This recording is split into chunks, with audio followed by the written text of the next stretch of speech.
السلام علیکم ورحمۃ اللہ وبرکاتہ۔ قوم عاد اور حضرت ہود علیہ السلام کا مکمل واقعہ۔ قوم عاد کا واقعہ قرآن مجید میں کئی مقامات پر ذکر کیا گیا ہے اور یہ ایک نہایت عبرتناک قصہ ہے۔ قوم عاد کا تعارف اور ان کی حالت مقام قوم عاد یمن اور عمان کے درمیان ایک سرسبز و شاداب علاقہ احقاف ریت کی ٹیلی میں آباد تھے۔ طاقت اور خوشحالی، وہ ایک بڑی طاقتور اور خوشحال قوم تھی۔ ان کا قد و قامت غیر معمولی تھا اور وہ بڑی مضبوط اور عالی شان عمارتیں بنانے میں مہارت رکھتے تھے، جنہیں وہ اپنی طاقت اور شان و شوکت کے اظہار کے لیے تعمیر کرتے تھے۔ اس لیے انہیں ارم ذات العماد، ستونوں والی ارم بھی کہا گیا ہے۔ انحراف وقت کے ساتھ وہ توحید کو چھوڑ کر بت پرستی میں مبتلا ہو گئے اور وہ اپنی طاقت، دولت اور بڑے قد و قامت پر تکبر کرنے لگے۔ وہ ظلم و زیادتی کرتے تھے اور خود کو سب سے زیادہ طاقتور سمجھتے تھے۔ یہ کہتے تھے کہ ہم سے زیادہ طاقتور کون ہے؟ حضرت ہود علیہ السلام کے بعد نبی کا انتخاب اللہ تعالیٰ نے انہیں سیدھے راستے پر لانے کے لیے انہی کی قوم میں سے حضرت ہود علیہ السلام کو رسول بنا کر مبعوث فرمایا۔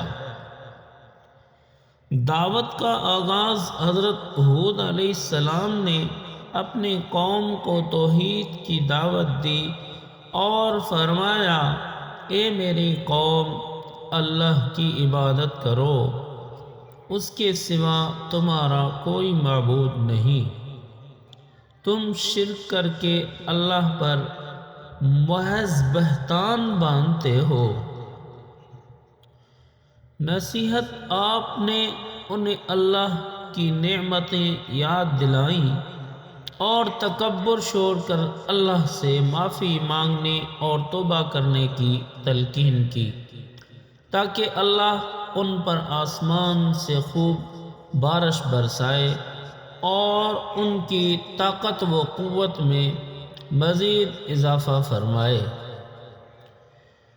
قوم عاد کا رد عمل، انکار و تمسخر قوم کے سرداروں اور رئیسوں نے حضرت ہود علیہ السلام کا مذاق اڑایا اور کہا، ہمیں تو تم واضح طور پر بھی بے وقوف لگتے ہو۔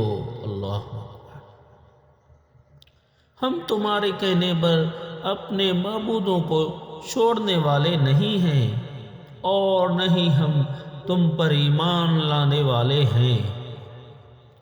ہم تو یہی کہتے ہیں کہ تم پر ہمارے کسی معبود کا برا اثر پڑ گیا ہے، تم دیوانے ہو گئے ہو۔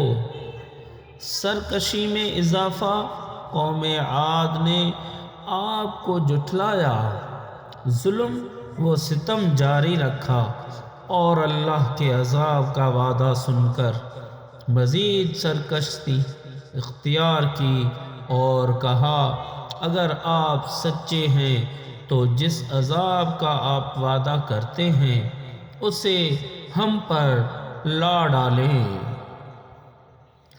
عذاب الہی کا نزول۔ خشک سالی، جب قوم کی نافرمانیاں انتہا کو پہنچ گئی تو پہلے اللہ نے ان پر مسلسل 3 سال تک خشک سالی کا عذاب مسلط کیا، جس سے ان کی مویشی مرنے لگی اور فصلیں تباہ ہو گئی۔ اس پر بھی وہ نہ سدھرے، سخت ہوا حضرت ہود علیہ السلام کے طویل تبلیغ اور قوم کی ہٹ دھرمی کے بعد اللہ کا حتمی عذاب آیا۔ اللہ قوم عاد نے آسمان پر ایک گہری بادل کو آتے دیکھا تو خوش ہوئے کہ بارش ہوگی، مگر حضرت ہود علیہ السلام نے فرمایا کہ یہ بارش نہیں بلکہ عذاب ہے جس کا تم نے مطالبہ کیا تھا۔ عذاب کی نوعیت اللہ تعالیٰ نے ان پر طوفانی شدید اور ٹھنڈی آندھی بھیجی۔ یہ آندھی 7 رات اور 8 دن تک مسلسل چلتی رہی۔ اس نے عاد کی ہر چیز کو تباہ و برباد کر دیا اور ان کے بڑے بڑے جسموں کو کھجور کے کھوکھلے تنوں کی طرح اکھاڑ کر پھینک دیا۔ نجات اور نتیجہ اہل ایمان کی نجات اللہ تعالیٰ نے اپنی رحمت سے حضرت ہود علیہ السلام اور ان کے ساتھ ایمان لانے والے چند لوگوں کو اس عذاب سے محفوظ رکھا۔ تباہی قوم عاد پوری کی پوری تباہ و برباد ہو گئی اور زمین پر ان کا کوئی نشان باقی نہ رہا۔ قرآن نے فرمایا، اور ہم نے ان لوگوں کی جڑ کاٹ دی جنہوں نے ہماری آیتوں کو جھٹلایا تھا اور وہ ایمان لانے والے نہ تھے۔ مقام حضرت ہود علیہ السلام اس عذاب کے بعد باقی اہل ایمان کے ساتھ کسی دوسری محفوظ جگہ منتقل ہو گئے۔ بعض روایات کے مطابق آپ علیہ السلام حضر موت کے قریب رہائش پذیر ہو گئے اور وہیں وفات پا گئے۔ اس سے سبق ملتا ہے یہ واقعہ ہمیں توحید پرستی، تکبر سے بچنے، اللہ کی نعمتوں پر شکر ادا کرنے والے اور اللہ کے پیغمبروں کی اطاعت کی تعلیم دیتا ہے، اور یہ بتاتا ہے کہ دنیا کی طاقت، دولت اور قوت ہمیشہ قائم رہنے والی نہیں، اور اللہ کے عذاب کسی کو بھی تباہ کر سکتا ہے۔